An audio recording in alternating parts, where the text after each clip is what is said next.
अस्सलाम वालेकुम वरहमतुल्लाहि वबरकातुहू।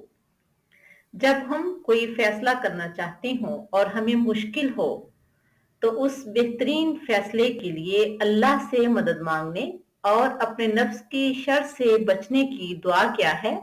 आइए आज हम वो याद करते हैं। ये दुआ तिरमिज़ी शरीफ में मौजूद है। प्यारे पैगंबर सल्लल्लाहु अलैहि वसल्लम का फरमान है कि बेहतरीन फैसला करने और नफ्स की शर से बचने के लिए हमें क्या पढ़ना चाहिए? अल्लाहुम्मा अलहिमनी रुश्दी वाइज़नी मिन शर्रि नफ्सी।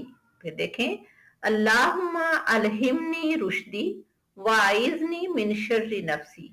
ऐ अल्लाह, मुझे मेरी समझ बूझ अल्हाम कर दे और मुझे मेरे नफ्स की बुराई से बचा ले। जब हम किसी काम में अल्लाह से मशवरा लेते हैं तो यकीनन उससे बेहतर कोई भी मशवरा नहीं हो सकता। हमेशा कोई बेहतरीन फैसला करने के लिए हमें अल्लाह से दुआ मांगनी चाहिए। यकीनन अल्लाह ही हमारी दुआओं को सुनता और कबूल करता है। अल्लाह हाफिज।